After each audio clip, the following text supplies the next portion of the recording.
FSc 2025 result आ चुका है। इस वक्त बहुत से क्वेश्चंस हैं आपके माइंड में राइज हो रहे हैं। मुझे बहुत डीएम्स आए हैं। तीन तरह के यहाँ पे लोग हैं। एक वो जो भी अपना फोकस कर रहे हैं एमडी कैट पे, एक वो जो सोच रहे हैं कि इम्प्रूव किया जाए और वो ये कंफ्यूज है कि एफएससी को अभी इम्प्रूव किया जाए या अगले साल किया जाए, एमडी कैट अभी दिया जाए या अगले साल दिया जाए, और तीसरे वो जो कि फील्ड चेंज करने का सोच रहे हैं। तीनों के बारे में डिस्कस करेंगे। जितने भी माइंड में आपके क्वेश्चंस है ना, सारे क्वेश्चंस इस वीडियो में इंशाल्लाह क्लियर होंगे। आप अपने पेरेंट्स के साथ बैठ के ये वीडियो देखेगा ताकि आप आपस में भी डिस्कस कर सकेंगे क्या हो रहा है और आगे आपने क्या करना है। सबसे पहले उन लोगों की बात करते हैं जिनका आगे अभी मेन गोल सिर्फ और सिर्फ एमडी कैट है। देखो, आपका अगर एफएससी का रिजल्ट अच्छा आया है ना, आपने ये भी देखा होगा कि कुछ ऐसे भी लोग हैं जिनके एफएससी में आपसे ज्यादा मार्क्स है। अब अगर आप ये चाहते हो कि आपकी एमबीबीएस मेरिट लिस्ट में उनसे अच्छा रैंक आए, तो ऑब्वियस सी बात है कि आपको अब एमडी कैट में उनसे अच्छे मार्क्स लेने हैं, क्योंकि एफएससी में उनके आपसे अच्छे हैं। तो आपका अगला पाथ अब बिल्कुल क्लियर है आपके लिए।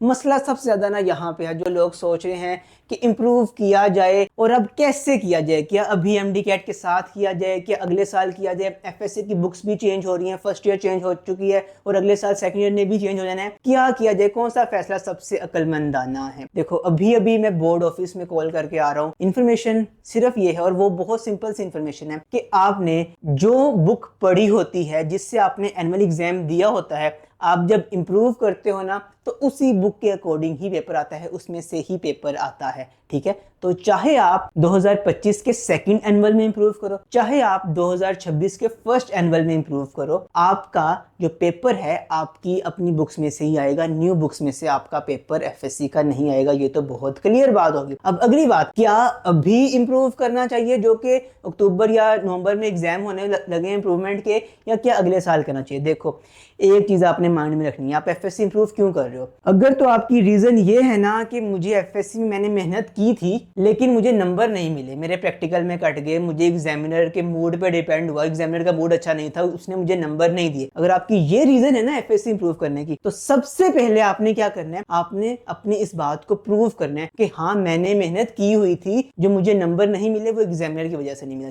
इस बात को प्रूव करना है। और इस बात को प्रूव कैसे होगी आपकी बात? एमडी कैट में। एमडी कैट आपका आता है एफएससी की बुक्स में से। ठीक है, आपने 2 साल मेहनत की, 2 साल अपने कॉन्सेप्ट क्लियर किए। अगर एफएससी में मार्क्स नहीं आए, यहां अपने आप को प्रूव करो कि जब मेरे सामने एक ऐसा पेपर आया जो कि 100% मेरी मेहनत, मेरे कॉन्सेप्ट्स पे डिपेंड कर रहा था, मैंने इसको टॉप कर लिया, मैंने इसमें एक्सेल कर लिया। यहां पे आपने अपने आप को पहले प्रूव करना है, उसके बाद आपने इंप्रूवमेंट की तरफ जाना है। ठीक है, अभी आप ये नहीं कर सकते कि मैं एमडी कैट स्किप करता हूं, मैं पहले एफएससी इंप्रूव करता हूं फिर एमडी कैट दूंगा। ये सबसे गलत फैसला होगा अगर आप ये करने जा रहे हो। नहीं, अभी एमडी कैट का रिजल्ट 3 साल तक आपका वैलिड होता है। इस साल अगर आपने अपने आप को एमडी कैट में प्रूव कर दिया कि हाँ, मैंने मेहनत की थी एफएससी में 2 साल, उस 2 साल का सिला मुझे इस एमडी कैट की मार्क्स में मिल गया, आपके यही मार्क्स एमडी कैट के अगले साल भी वैलिड होंगे। उसके बाद आप अपनी एफएससी भी एक कॉन्फिडेंस के साथ इंप्रूव कर पाओगे कि मैंने मेहनत जो की थी उसका रिजल्ट मैं यहाँ पे देख चुका हूँ, अब मैंने वो रिजल्ट यहाँ पे करना है ट्रांसफर, अगले साल मेरा एडमिशन हो जाएगा। ये एक अच्छी स्ट्रेटजी है।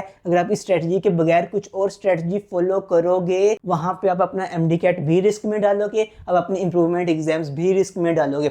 अभी के लिए सबसे अक्लमंदाना फैसला ये कि 26 अक्टूबर तक सब कुछ भूल के सिर्फ और सिर्फ एमडी कैट पे फोकस किया जाए। पिछले 2 साल की मेहनत को यहाँ पे डायरेक्ट किया जाए, पिछले 2 साल के कॉन्सेप्ट्स का यहाँ पे रिजल्ट निकाल के दुनिया को दिखाया जाए कि मुझे ये चीजें आती हैं, मैंने मेहनत की हुई है, ये देख लो मेरे एमडी कैट के मार्क्स। उसके बाद आपको ना कोई एफएससी इंप्रूव करने से भी नहीं रोकेगा, क्योंकि आप अपना जो रिजल्ट है ना वो दुनिया को दिखा चुके होंगे कि जब एक ऐसा पेपर जो मेरी मेहनत पे डिपेंड करता था, मैंने वहां पे एक्सेल कर लिया, मेरी तरफ से कोई कमी नहीं है। तो ये चीज आपने दुनिया को प्रूव करनी है ताकि आप पे कोई भी उंगली ना उठा सके। उसके बाद फिर आप एफएससी इंप्रूव करने की तरफ आओगे। और अगर कुछ लोग सोचें जिन्होंने फील्ड चेंज करनी है, जिनका मेरिट कहीं पे भी नहीं बन रहा, उनके मार्क्स कम है, तो अब फील्ड चेंज करना भी ना एक लाइफ का बहुत इंपॉर्टेंट डिसीजन है। और अब ये डिसीजन आपने अच्छे से लेने हैं। देखो, 2 स्टेप होते हैं। पहला स्टेप ये कि आप अपनी पिछले 10 साल की जर्नी को एनालाइज करो और देखो कि आप वो कौन सी चीज है जो कि बाकी पूरी क्लास के बच्चों में से ना आप सबसे अच्छी करते थे, आपकी इंक्लिनेशन किस तरफ है। आपका यूनिक पोटेंशियल क्या है, फिर देखो कि कौन सी ऐसी फील्ड है जो वो चीज डिमांड करती है जो कि आप में बाय बर्थ है,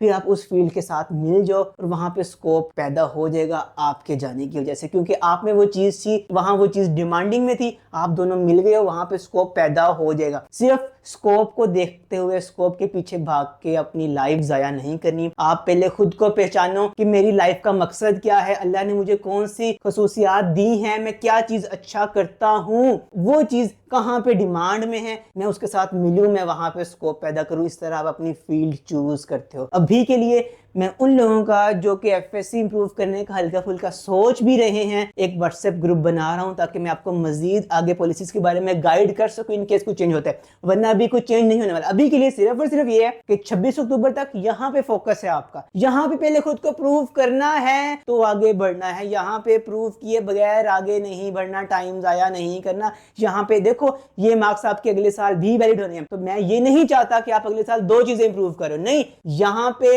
अभी ये चांस है आपके पास 26 अक्टूबर तक, आपके पास 30 दिन से भी ज्यादा टाइम है। 30 दिन बहुत टाइम होता है अपनी 2 साल की मेहनत को यहाँ पे डायरेक्ट करके अपने आप को दुनिया में प्रूव करने का कि मेरी मेहनत जो थी ना यहाँ नजर आ रही है सबको। अब जब मैं ये भी करूंगा ना, कोई मुझे रोकेगा नहीं, टोकेगा नहीं। तो अभी के लिए ये है, और मैं आपको एक ग्रुप बना रहा हूँ जहाँ पे मैं आपको इंप्रूवमेंट के बारे में भी गाइड कर दूंगा।